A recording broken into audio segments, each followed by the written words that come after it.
नमस्कार, स्वागत है आपका एनवीरा ऑनलाइन स्कूल पर। मैं जितेंद्र सैनी, आपका बायोलॉजी टीचर।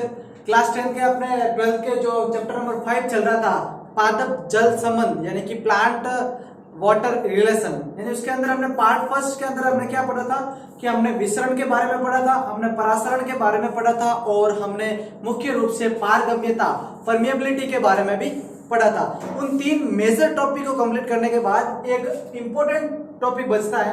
वो क्या है कि वो है अपने प्लाज्मोलाइसिस एंड डीप्लाज्मोलाइसिस। ये पार्ट 2 का पहला टॉपिक है और बहुत इंपॉर्टेंट और इजी है, एक दूसरे से कनेक्टेड है और छोटे छोटे टॉपिक अब बचे इस चैप्टर के। वो चैप्टर इस पार्ट के अंदर कंप्लीट हो जाएगा, क्योंकि इसमें देखिएगा पहला क्या है, पहला है अपने जीव द्रव्य कुंचन। क्या होता है जीव द्रव्य कुंचन? किस प्रकार कि जब पादप कोशिका को अधिक समय तक, कोई भी अगर एक प्लांट सेल है उसको अधिक समय तक अतिपरासरणी विलयन में सांद्रता ज्यादा, अतिपरासरणी विलयन में जल कोशिका से बाहर निकलता रहता है। फॉर एग्जांपल ये अतिपरासरणी विलयन है। इस अतिपरासरणी विलयन में ये एक कोई प्लांट सेल है और इस प्लांट सेल का जल कोशिका से बाहर निकल रहा है। अतिपरासरणी विलयन में जल कोशिका से बाहर निकलता रहता है, जिससे क्या होता है कि जिससे कोशिका का जो जीव द्रव्य है, जीव द्रव्य क्या रहता है, सिकुड़ने लगता है, इसका आंतरिक जीव द्रव्य। अब आपको एक चीज तो पता होनी चाहिए, जीव द्रव्य यानी कि प्रोटोप्लाज्म होता क्या है। 11th क्लास में आप पढ़ के भी आए हो प्रोटोप्लाज्म। क्या होता है प्रोटोप्लाज्म? देखिए, जीव द्रव्य हम किसे कहेंगे? कोशिका के जीवन का आधार, यह समझ लीजिए। कैसे? कोशिका के अंदर मुख्य रूप से कितने प्रकार की चीजें हो सकती हैं, उसको समझने के लिए मैं आपको एक डायग्राम बता दूंगा। ये एक कोई कोशिका है, ठीक है। इस कोशिका के अंदर क्या रहेगा कि इस कोशिका के अंदर पाया जाता है न्यूक्लियस, केंद्र। ये केंद्र किसका? ये इसका केंद्र हो गया, केंद्र। और अब इस केंद्र के अंदर क्या पाए जाएंगे? मुख्य रूप से केंद्र के अंदर जेनेटिक मटेरियल्स वगैरह, जो भी प्रोटीन वगैरह वो पाए जाएंगे, यानी केंद्र का अंदर का पदार्थ, केंद्र का द्रव्य, ठीक है। और फिर कोशिका के अंदर भी तो कुछ ना कुछ लिक्विड भरा रहेगा, ये हो गया कोशिका द्रव्य। तो देखिए,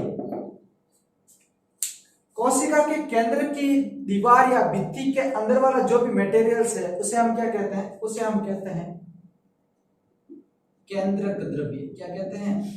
केंद्रक द्रव्य, जिसे हम बोलते हैं न्यूक्लियोप्लाज्म। क्या कहते हैं? न्यूक्लियोप्लाज्म। और कोशिका की जो भित्ति है, कोशिका भित्ति के अंदर की तरफ और केंद्रक भित्ति के बाहर की तरफ जो पदार्थ पाया जाता है, उस पदार्थ को हम बोलते हैं कोशिका द्रव्य। क्या कहते हैं? कोशिका द्रव्य, जिसे हम बोलते हैं साइटोप्लाज्म। क्या कहते हैं? साइटोप्लाज्म। अब कोशिका द्रव्य और केंद्रक द्रव्य दोनों को मिलाकर हम क्या कहते हैं?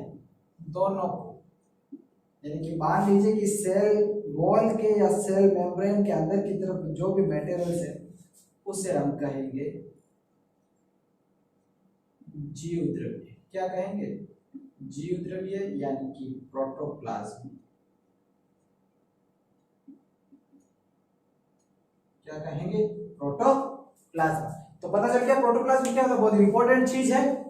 ये छोटी छोटी बेसिक की नॉलेज आपको होना चाहिए, ताकि यहाँ पर कुछ डेफिनेशन में कोई ऐसा वर्ड आ जाए जिसके बारे में अपने को पता होना चाहिए। अतिपरासरणी, अल्पपरासरणी, पारगम्यता, अर्धपारगम्यता, जीव द्रव्य, कोशिका द्रव्य, केंद्रक द्रव्य, जीव द्रव्य तंतु, फिलामेंट्स, आनुवांशिक पदार्थ, ये सारी चीजों का आपको बेसिक नॉलेज जो 11th क्लास में आपने साइटोलॉजी में पढ़ा है वो पता होना चाहिए। तो हम जीव द्रव्य कुंचन यानी कि प्लाज्मोलाइसिस के बारे में बात कर रहे थे। प्लाज्मोलाइसिस किसे कहेंगे कि जब प्लांट सेल को अधिक समय तक अतिपरासरणी विलयन में हम रखेंगे तो जो जल होता है वो कोशिका से बाहर निकल जाता है। कोशिका के अंदर वाला जो मटेरियल जल है वो कोशिका से बाहर निकल जाएगा, तो इसका जीव द्रव्य क्या हो जाएगा? सिकुड़ जाएगा।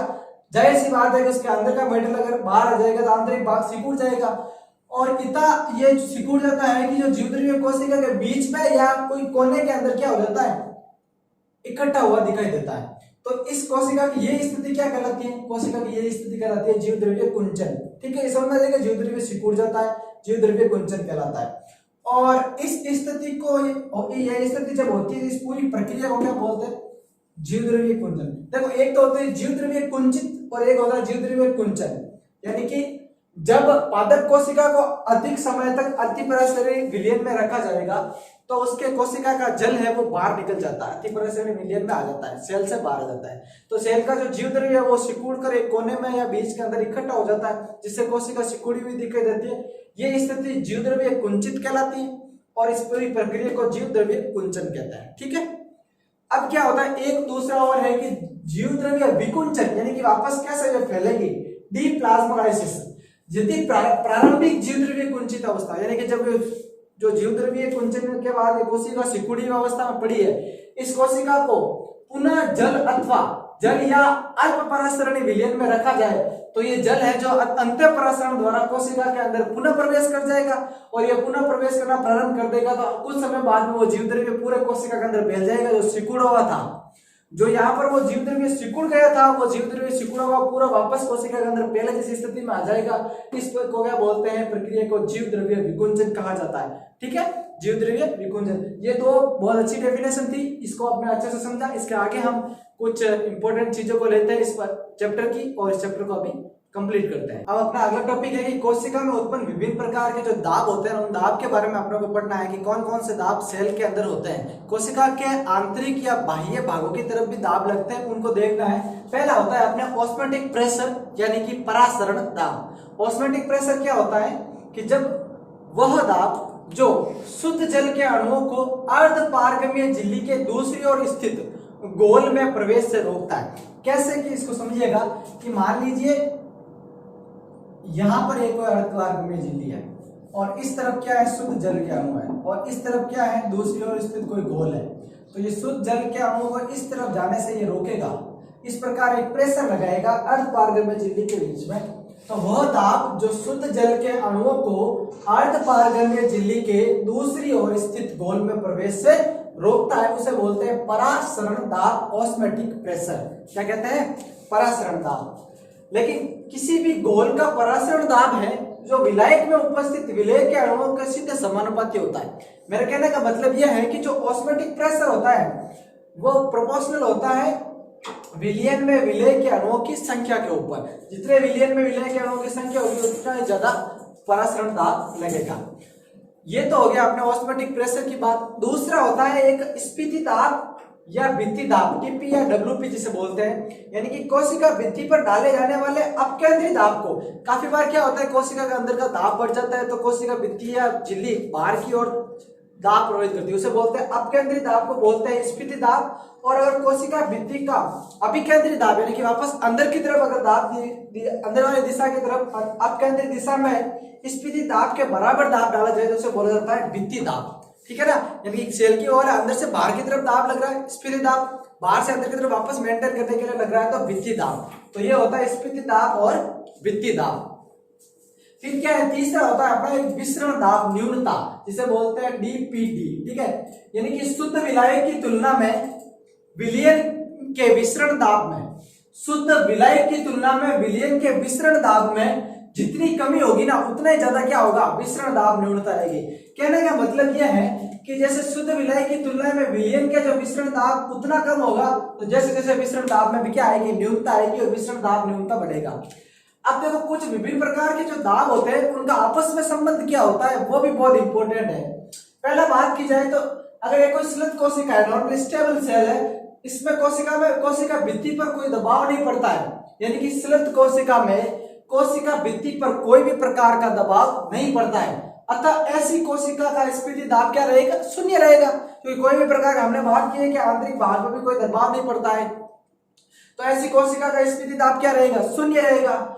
और इस समय कोशिका रस का परासरण दाब कोशिका रस की न्यूनता के बराबर रहेगा। कहने का मतलब है कि टीपी मतलब कि स्फीति दाब अगर 0 है, शून्य है, तो डीपीडी मतलब कि विसरण दाब न्यूनता क्या रहेगी? ऑस्मोटिक प्रेशर यानी कि परासरण दाब की कोशिका रस के बराबर रहेगी, ऑस्मोटिक प्रेशर के बराबर रहती है। तो इसको हम इस डायग्राम के के द्वारा भी समझ सकते हैं कि विसरण जैसे जैसे परासरण दाब कोशिका रस की न्यूनता के बराबर रहेगा, यानी कि टीपी अगर 0 रहेगा तो डीपीपी क्या रहेगा, ऑस्मोटिक प्रेशर के बराबर रहेगा। ऐसे ऐसे कुछ विभिन्न प्रकार के दाब के अंदर संबंध है, उसको देखते हैं। 2-3 और संबंध के बारे में भी जानते हैं। अपना दूसरा एक दाबों के मध्य संबंध का दूसरा है, देखो स्फीति दाब, परासरणी दाब तथा विसरण दाब न्यूनता में परस्पर क्या संबंध होता है। यानी कि जब किसी भी कोशिका के पूर्ण रूप से स्फीत होती है, यानी कि जब भी कोशिका पूर्ण रूप से स्फीत होती है तो परासरण दाब स्फीत दाब के तो बराबर हो जाता है और विसरण दाब की न्यूनता क्या होती है, 0 हो जाती है। इसका कहने का मतलब है कि स्फीति दाब, परासरणी दाब और विसरण दाब न्यूनता में परस्पर क्या संबंध रहता है कि जब भी कोई कोशिका पूर्ण रूप से स्फीत होती है तो परासरण दाब तो स्फीति दाब के बराबर हो जाता है और जो विसरण दाब होती है उसकी न्यूनता क्या हो जाती है, 0 हो जाती है। तो इसी प्रकार हम कह सकते हैं डीपीटी बराबर ओपी माइनस टीपी, क्योंकि स्फीति अवस्था में कोशिका में चूषण दाब 0 होने पर ओपी बराबर टीपी, क्योंकि डीपीटी बराबर क्या है, यानी कि विसरण दाब न्यूनता 0 है। और ये है स्फीति दाब, परासरणी दाब तथा विसरण दाब न्यूनता में परस्पर संबंध। अब एक छोटा सा एक और टॉपिक है अंतःशोषण। अंतःशोषण क्या होता है, आपने दैनिक जीवन में अपने आसपास के क्षेत्रों में जब बरसात के मौसम में लकड़ी द्वारा बने गए पदार्थों का फूलगा आपने महसूस किया होगा कि आपने देखा होगा लकड़ी के दरवाजे, लकड़ी के इमारतें, लकड़ी के बने गए सजावटी वस्तुएं जल द्वारा अवशोषित होकर वो फूल जाती है। तो उनके अंदर क्या होता है कि वो एक घटना क्या कहलाती है, और अंतःशोषण कहलाती है। किस प्रकार, क्योंकि जो भी लकड़ी द्वारा बने गए आभूषण या पदार्थ होता है, चीजें होती है, उनके अंदर क्या होता है कि आपको पता है कि वो सेलुलोज द्वारा निर्मित होती है। उनकी कोशिका भित्ति जलग्राही होती है, हाइड्रोलाइटिक प्रकार की होती है, जल को अपने अंदर ग्रहण करके अवशोषण करते हुए अपना आकार बढ़ा लेती है। तो किसी पदार्थ के ठोस कणों द्वारा किसी द्रव का बिना विलयन बनाए अवशोषण को क्या कहते हैं, अंतःशोषण कहते हैं। बहुत इंपॉर्टेंट चीज है, यह आप केमिस्ट्री के अंदर भी पढ़ोगे और इसके अंदर भी पढ़ोगे कि किसी पदार्थ के ठोस कणों द्वारा किसी द्रव का विलयन बिना विलयन बनाए अवशोषण को क्या बोलते हैं, अंतःशोषण कहते हैं। और ये अंतःशोषण एक प्रकार का क्या है, आपको पता है अधिशोषण ही है, एक प्रकार का ये एब्जॉर्प्शन ही है। अधिशोषण आप केमिस्ट्री में पढ़ते हो, वो अधिशोषण ही है। और इसे अंतःशोषण की जो दर को प्रभावित करने वाले कारक होते हैं ना, वो होते हैं ताप है, बंधुता है, जल विभव का अंतर है, ये इसको प्रभावित करते हैं। अब ये अंतःशोषण हमारे लिए प्लांट वाटर रिलेशन में क्या इंपॉर्टेंस रखता है कि ये अंकुरित बीजों द्वारा जल का अवशोषण भी किसके द्वारा होता है, अंतःशोषण द्वारा होता है। मतलब कि अंकुरित छोटे छोटे बीज होते हैं, उनके अंदर जो जल का अवशोषण किसकी वजह से होगा, अंतःशोषण की वजह से होगा। और पुनर्जीवन की प्रक्रिया होती है, आप सभी को पता है कोलाइडी द्वारा नए नए पुनर्जीवन होते हैं पौधों के अंदर, वो भी प्रक्रिया किसके द्वारा होती है, अंतःशोषण द्वारा होती है। तो इसी के साथ अपने इस चैप्टर का केवल अंतिम टॉपिक बना है जल विभव वाला, ये चैप्टर नंबर 5 अभी हम कंप्लीट करने वाले हैं। केवल लास्ट टॉपिक है जल विभव का, उसका हम देखते हैं और उसका एक थ्योरेटिकल और न्यूमेरिकल बेस एक टॉपिक बनता है, उसको भी समझते हैं। अपने इस चैप्टर का लास्ट टॉपिक बचा है और उस टॉपिक का नाम है जल विभव अवधारणा। जल विभव अवधारणा क्या होती है, किस प्रकार जल का विभव बनता है, उसके बारे में हम जानेंगे और ये भी देखेंगे कि जल विभव अवधारणा किस प्रकार प्लांट और वाटर रिलेशन में उपयोगी होती है। देखिए, जल विभव अवधारणा की मैं बात करूं तो जल का विभव उत्पन्न होता है ना, उसके आधार पर हम कैसे कल्पना कर सकते हैं किस प्रकार के कौन सा मान ऋणात्मक होगा, कौन सा मान धनात्मक होगा और वातावरण के अनुसार किस किस परिस्थितियों में इनका मान बदलता है। सबसे पहले जल विभव अवधारणा के बारे में आर.के. स्टीलियर और एम.एस. टॉयलर ने बताया था। दो वैज्ञानिक थे, आर.के. स्टीलियर और एम.एस. टॉयलर ने सबसे पहले जल विभव अवधारणा को बताया था। वैसे तो जल विभव अवधारणा को कंसेप्चुअल मान नहीं होता, लेकिन फिर भी यदि किसी कोशिका को जल में रखा जाए, यदि किसी कोशिका को जल में रखा जाए तो शुद्ध जल के अणु तथा कोशिका के विलयन में उपस्थित शुद्ध जल के अणु तथा कोशिका के विलयन में उपस्थित अणुओं की मुक्त ऊर्जा के बीच का जो अंतर होता है उसे हम क्या कहते हैं, उस अंतर को हम जल विभव कहते हैं। कहने का मतलब यह है कि यदि किसी कोशिका को जल में रखा जाए, ये कोई जल युक्त भाग है, यहाँ पर एक कोई कोशिका रखी गई है, यदि किसी कोशिका को जल में रखा जाए तो शुद्ध जल के अणु, यानी कि ये शुद्ध जल के अणु है, शुद्ध जल के अणु तथा कोशिका के विलयन में उपस्थित अणु, ये सेल के अंदर विलयन में उपस्थित अणु है, दोनों अणुओं की मुक्त ऊर्जा के बीच के अंतर होता है, यानी कि इन प्रकार वाले अणु और इन प्रकार वाले अणुओं की मुक्त ऊर्जा के बीच में क्या है, थोड़ा सा अंतर होता है। इस अंतर की वजह से उत्पन्न जो विभव होता है, उस विभव को, उस तंत्र के विभव को कहता है हम जल विभव कहते हैं। क्या कहते हैं? जल विभव कहते हैं।